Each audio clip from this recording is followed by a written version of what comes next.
Les prix explosent et les rêves s'écroulent.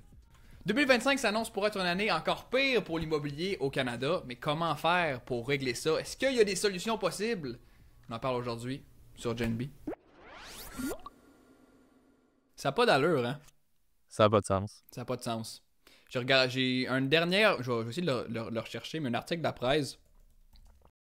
Maison moyenne au Canada. Tu sais combien, Sam? Vas-y donc. T'as peu, j'ai pas partagé la bonne écran. Raison moyenne, Maison moyenne au 2023, Canada, tu sais combien? 320. Ha! 809 000. Ben non, arrête là. Global d'une maison au Canada a diminué de 0,7% d'une année à l'autre pour s'établir à 809 000 au deuxième trimestre de 2023.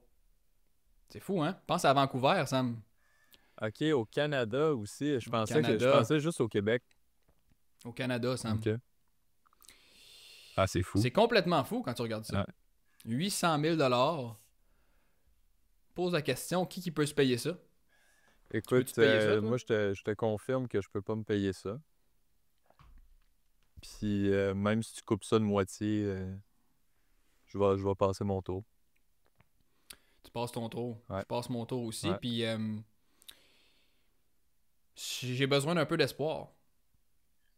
Écoute, j'aimerais bien ça t'en donner, Belge, mais je pense que ça va être, le cas pour la majorité du monde, pour vrai, en 2025. Là, ça va être. Tu sais, tu regardes ça, là, puis j'ai vu une statistique cette semaine des Québécois, le pourcentage des Québécois que leur priorité, là, c'est de s'acheter une maison.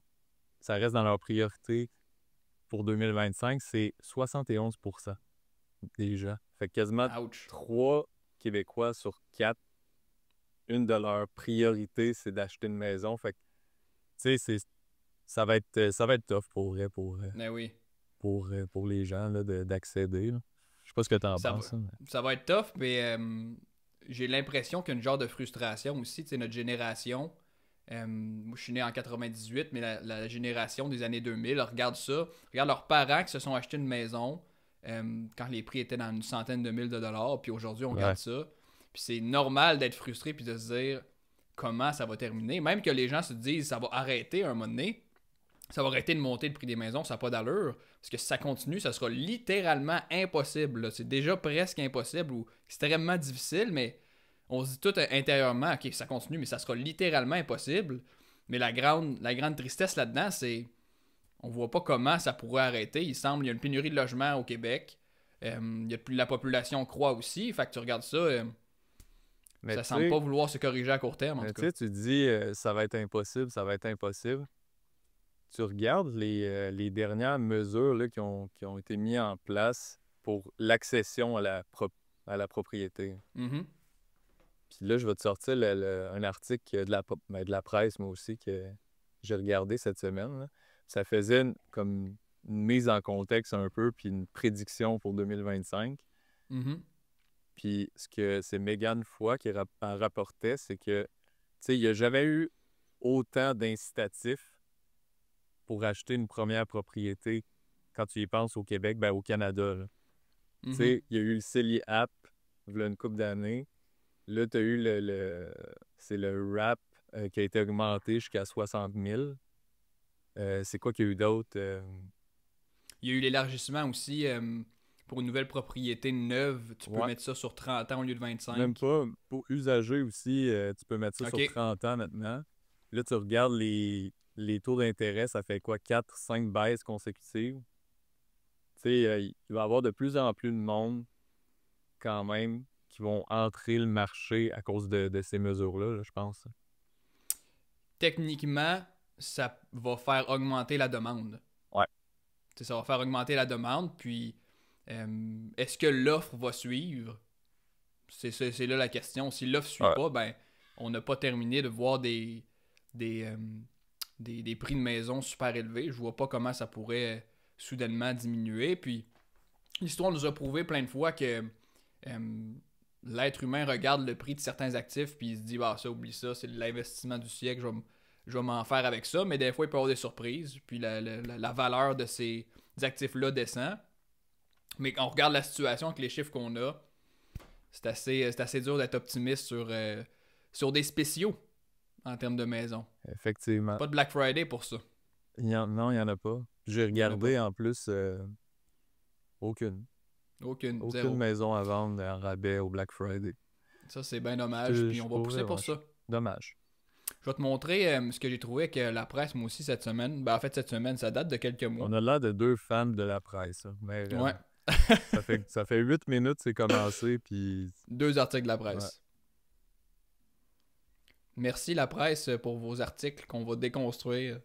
Fait que c'est un article de Nicolas Bérubé, chroniqueur financier, investissement, entrepreneuriat, assez connu Je le connais bien. au Québec. Il a écrit des livres, si je ne m'abuse.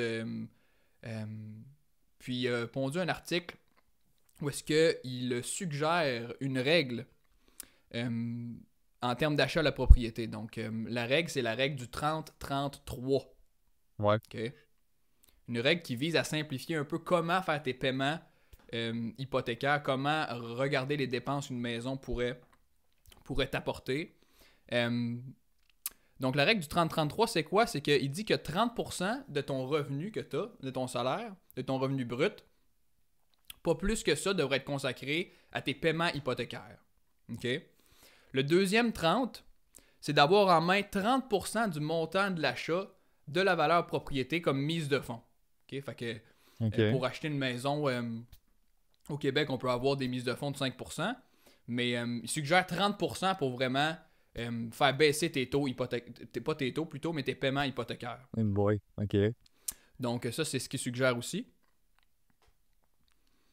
Et la règle numéro 3, c'est acheter une maison ou un condo dont la valeur représente environ 3 fois les revenus annuels bruts du ménage. Ça, Okay? ça date de quelle année, cet article-là? Ouais, pour, je te sors pour ça être tout de suite. hein? 22 septembre, qui a été mis à jour.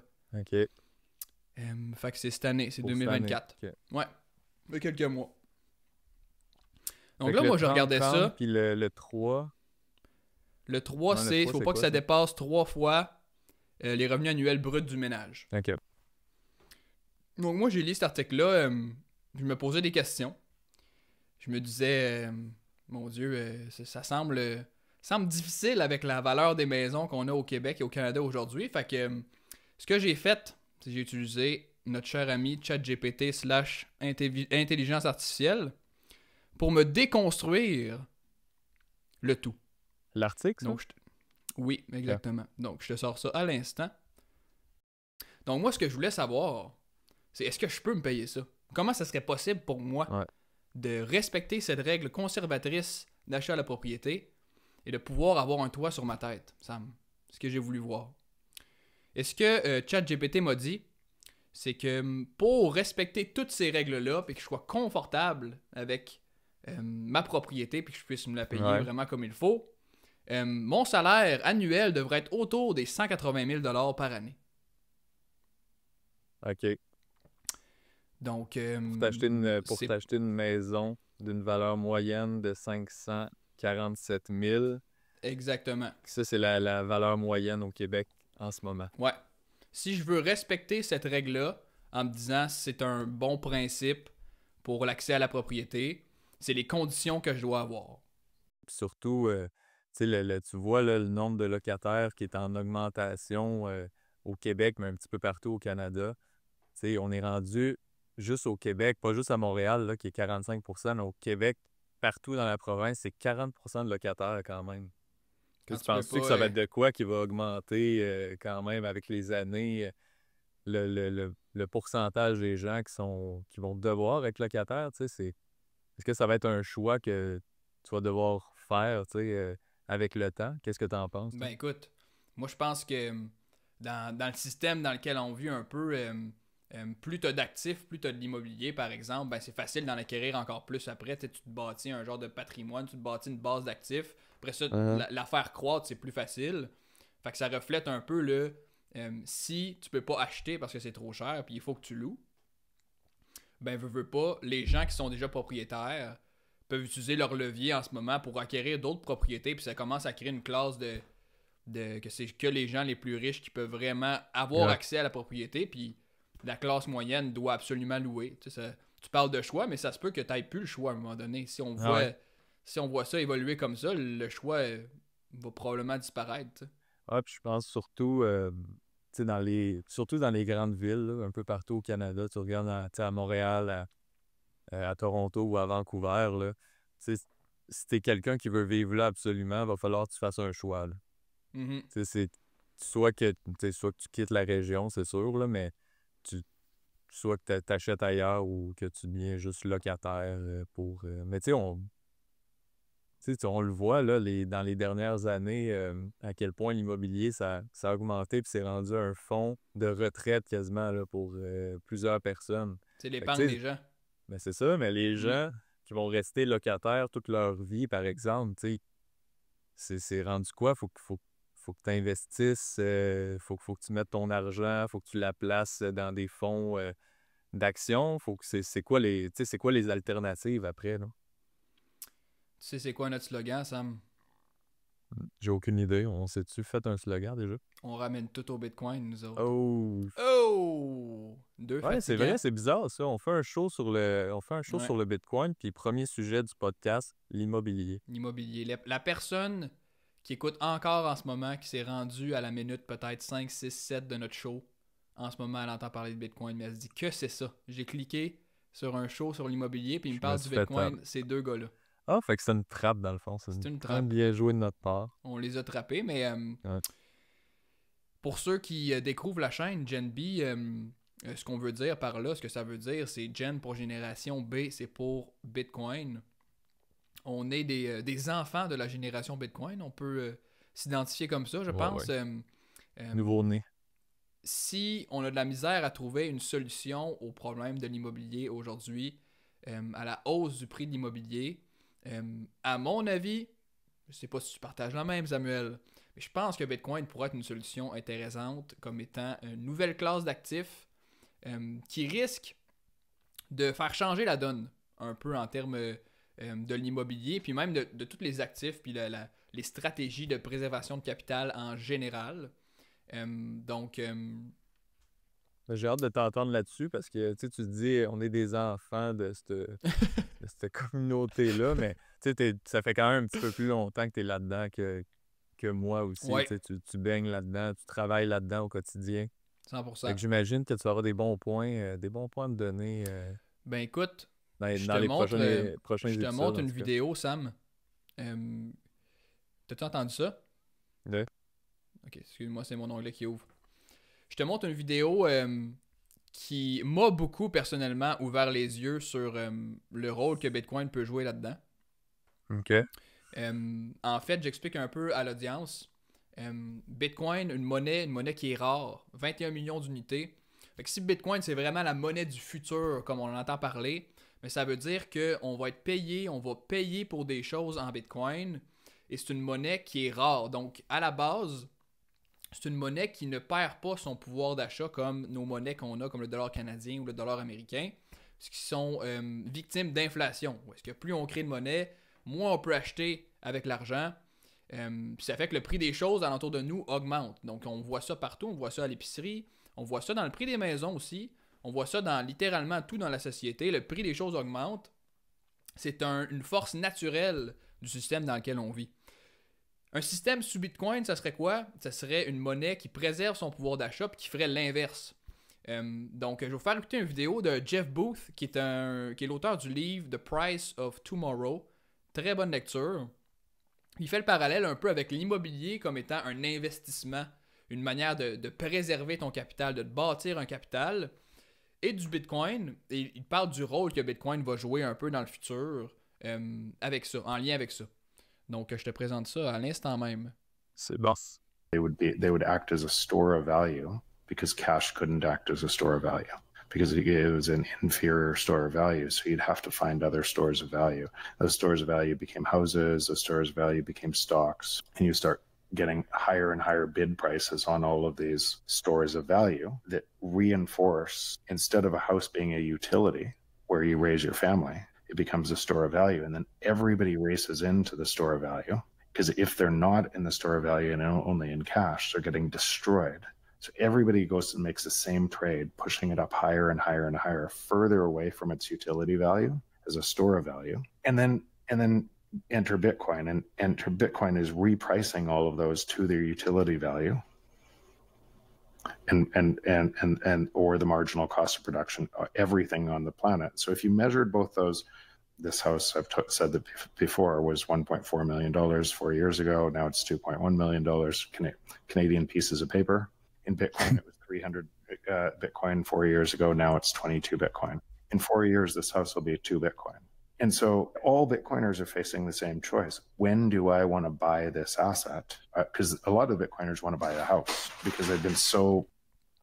Fait que tu comprends un peu le point qu'il véhicule. Puis pour ceux qui ont compris juste des mots compliqués là-dedans, je vais essayer de résumer un peu. Ouais, c'est ça, si tu peux traduire un peu. Exactement. Donc, si on mesure le prix des maisons avec nos dollars canadiens qui sont constamment en augmentation, c'est sûr qu'on va voir un prix monter. Okay? C'est ça la logique. Le prix monte parce qu'il y a plus de dollars. L'immobilier, c'est quelque chose qui a une certaine rareté. Donc, ça devient une réserve de valeur pour les gens. Les gens se disent, j'achète l'immobilier non seulement pour habiter dedans, ou peut-être même pas pour habiter dedans. J'ai déjà une maison, j'en achète d'autres parce que je veux préserver mon pouvoir d'achat avec. Ça devient une store of value, une réserve de valeur. Mais si la monnaie redevient une réserve de valeur parce qu'elle est rare, comme le Bitcoin, ce qu'on observe, c'est quand on mesure le prix des maisons avec Bitcoin, on voit qu'il descend. Il me donnait l'exemple qu'une maison à Vancouver qui était dans 1,4 million il y a quelques années coûtait 300 Bitcoin. Aujourd'hui, ça en coûte 20. Et si ça continue, le prix de la maison va en coûter 2 Bitcoin. Puis, je vais t'arrêter là, Belge. Parce qu'en préparation, justement, j'ai... Qu'est-ce qu'il y a? Je vais t'arrêter là. Je vais t'arrêter là parce qu'en préparation, écoute, j'ai fait des recherches sur justement le prix des maisons qui augmente en valeur en termes de dollars, mais en termes de Bitcoin, ça descend d'année en année. J'adore ça. Par période de 4 ans. Puis j'ai pas trouvé de graphique qui illustre la situation au Québec, tu sais. J'en ai trouvé pas mal aux États-Unis, mais au Québec, j'en ai pas trouvé. Fait que j'en ai fait un. Tu sais, j'ai pris vraiment le prix des maisons dans le temps avec le prix du Bitcoin pour voir un peu illustrer, tu sais, à quel point ça coûte de moins en moins cher en termes de Bitcoin. Fait que je te partage ça. Je sais pas si tu vois bien. Ben oui. Fait que tu sais, tu regardes en 2016... ça coûtait 360 bitcoins d'acheter une maison, la maison moyenne au Québec. En 2020, ça t'en coûtait 28, 12 fois moins. Puis en 2024, en octobre 2024, ça t'en coûtait 6,17. Fait que tu sais, ça t'illustre vraiment comme en termes de réserve de valeur à quel point Bitcoin tout simplement a torché l'immobilier dans les dernières années. Là. Excuse-moi de mon langage. Non, écoute, c'est un langage, un mot fort, mais qui communique. J'espère que ça va parler.